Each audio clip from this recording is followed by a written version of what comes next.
Hola, mi nombre es Sebastián Lenta, residente del Hospital Italiano de la Ciudad de La Plata, y vamos a hablar de rehabilitación cardiovascular. Cómo establecer un programa de entrenamiento en prevención secundaria. Sabemos que la falta de actividad física es un problema de salud pública que se reconoce como un factor independiente de riesgo de enfermedad coronaria. El riesgo relativo de la inactividad es similar al de la hipertensión arterial, la hipercolesterolemia y el tabaquismo. Por lo tanto, el sedentarismo se asocia a un aumento simultáneo de las enfermedades cardiovasculares. La práctica regular de ejercicio físico a una intensidad ligera moderada induce a una serie de adaptaciones que producen beneficios para la salud. Es alarmante saber que en Argentina más de la mitad de la población no realiza el mínimo de actividad física para tener un hábito saludable. La enfermedad cardiovascular lidera el ranking mundial de mortalidad, entonces conociendo esto, el entrenamiento debería ser la piedra angular de lo que es la prevención secundaria. Un estudio realizado en el año 2019, publicado en la revista británica de cardiología, relacionó lo que era la mortalidad, la reducción de la mortalidad con la actividad física en pacientes con y sin enfermedad cardiovascular. Se encuestaron casi 500.000 de pacientes con respecto a sus hábitos, con respecto a la actividad física que realizaban. 131.000 de estos pacientes tenían algún tipo de cardiopatía y 240.000 no tenían ninguna enfermedad cardiovascular. A ellos se les hizo un seguimiento de casi 6 años. Cuando se analizaron los datos con respecto al riesgo relativo de mortalidad versus la actividad física definida como los MET por semana, vemos que hubo una disminución en ambos grupos de lo que es la mortalidad, pero mucho más acentuada en lo que eran los pacientes con cardiopatía. Por lo tanto, poder recordar esto que todos sabemos, que cuáles son los beneficios de la actividad física en la salud. Con respecto a lo que es la glucosa, sabemos que la actividad física disminuye la glucemia, y no solo eso, sino que disminuye la hemoglobina glicosilada. Y en pacientes diabéticos tipo 2 ayudó también a disminuir los triglicéridos y la presión arterial sistólica. Con respecto a los lípidos, sabemos que demostró disminuir los LDL y los triglicéridos en todos los pacientes, y además retrasar el inicio de la dislipemia. Con respecto al peso, esto es por ahí lo que es más sabido, la actividad física disminuye el peso, expensa generalmente el tejido graso. Esto por supuesto que no se da solamente con la actividad física, sino tiene que estar asociado a una dieta balanceada y a una restricción calórica. Respecto a la tensión arterial, la actividad física demostró disminuir los valores de la presión sistólica hasta casi 5 milímetros de mercurio y la presión diastólica 3,2 milímetros de mercurio promedio. Entonces, ¿qué recomendaciones previas tenemos que tener con un paciente antes de la prescripción deportiva?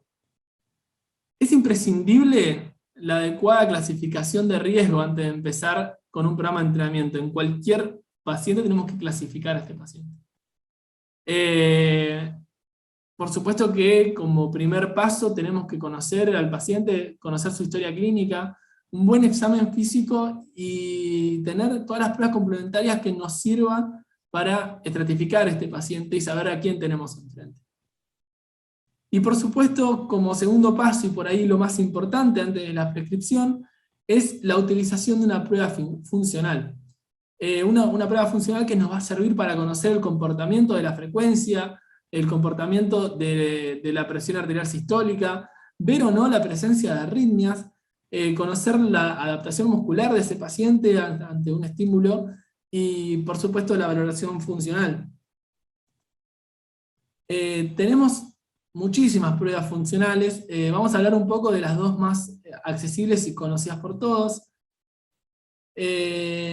Una prueba funcional es el test de la marcha de 6 minutos, es un test muy sencillo, cuyo propósito es medir la distancia máxima que un individuo puede recorrer durante un periodo de 6 minutos, caminando tan rápido como al paciente le sea posible.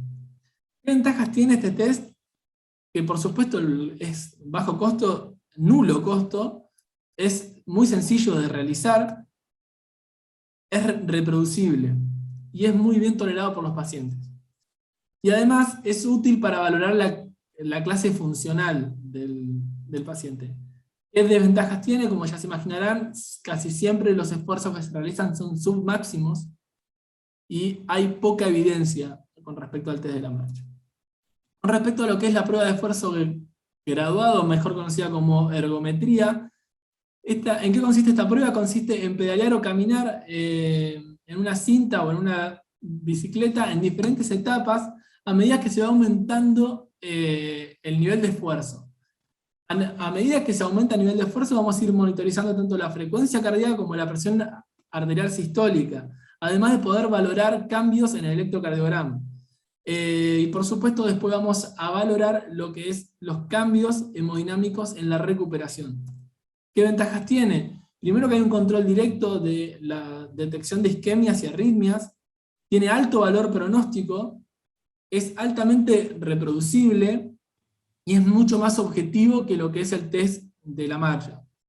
Con respecto a cuáles son las desventajas, no está tan disponible como otros test, si bien hoy en día una ergometría se puede hacer casi en cualquier lado, pero se necesita material específico, se necesita un mantenimiento, y por supuesto se necesita personal calificado para realizar una ergometría. Una vez que tenemos estratificado el paciente, tanto con su historia clínica como con una prueba funcional, podemos clasificarlo en 3 grupos, en pacientes de bajo riesgo, pacientes de riesgo moderado y pacientes de riesgo elevado. Esto, ¿en base a qué lo vamos a clasificar? Y bueno, con respecto a la prueba de esfuerzo que hicimos, lo podemos clasificar por la capacidad de esfuerzo con respecto a los METs, más de 7 METs con un bajo riesgo, entre 5 y 7 METs un riesgo moderado, menos de 5 METs un riesgo alto. También lo vamos a clasificar, depende de si tiene o no síntomas con respecto a isquemia, angina, con lo que es la respuesta tensional en el ejercicio, arritmias, la fracción de eyección, etc. Entonces, ahora ya metiéndonos un poco en los subgrupos, ¿cómo prescribimos ejercicio en pacientes con cardiopatía isquémica? Lo primero que nos tenemos que preguntar frente a un paciente que sufrió una cardiopatía isquémica es si todos los pacientes pueden hacer un ejercicio físico. Y bueno, ¿en qué pacientes vamos a prescribir actividad física? En pacientes que tengan una angina estable post-infarto de miocardio, en pacientes que sufrieron un bypass aortocoronario o una angioplastia, o pacientes que tengan Angor con una anatomía no revascularizable, o pacientes con cardiopatía isquémica en fase de miocardiopatía. ¿Qué paciente deberíamos evitarlo? En pacientes con angina inestable o con una sistólica en reposo mayor a 200, una diastólica en reposo mayor a 100 milímetros de mercurio, un descenso de la presión arterial ortostática mayor a 20 milímetros de mercurio, o arritmias tanto auriculares como ventriculares que no estén controladas. ¿Cómo vamos a prescribir la actividad física? En 2 etapas. Una primera etapa, que va a ser la etapa hospitalaria, que vamos a empezar con una movilización precoz, en lo posible dentro de las primeras 48 horas, con kinesioterapia, ejercicios respiratorios y tonificación muscular. Y el 5.º día se podría hacer una prueba ergonométrica submáxima. ¿Y esto para qué? Para poder valorar la isquemia residual y la posible aparición de arritmias.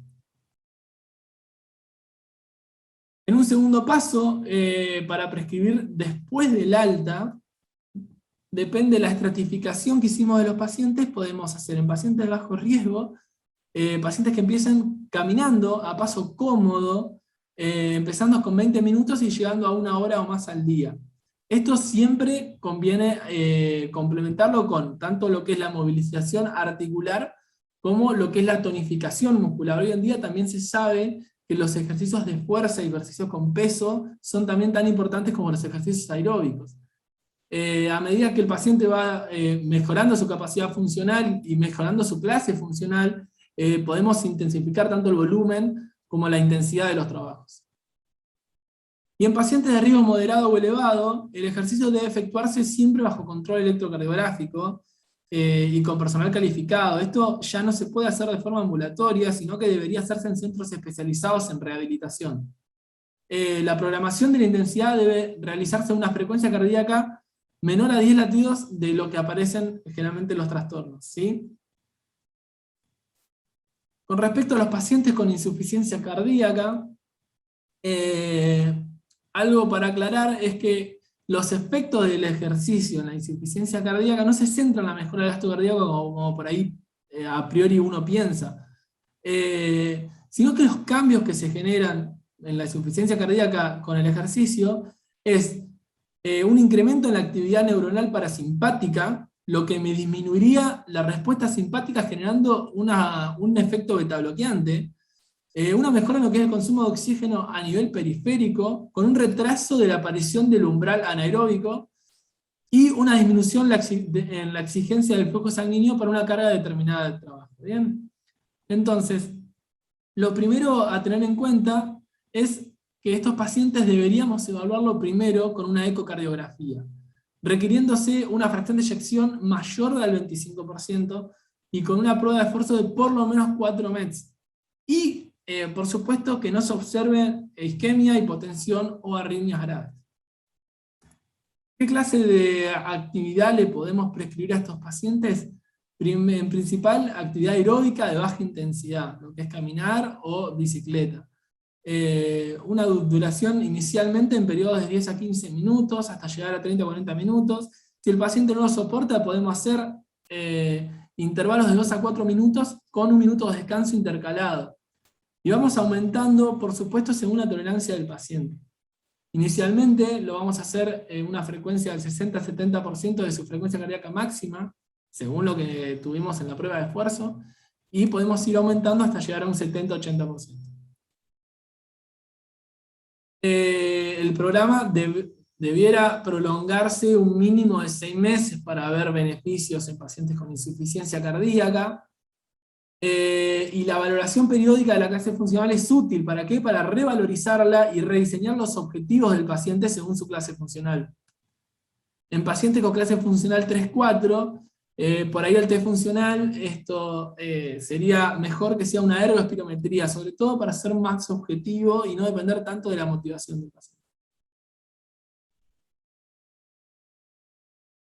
Con respecto a lo que es la miocardiopatía hipertrófica, es la causa más común de muerte súbita en deportistas jóvenes.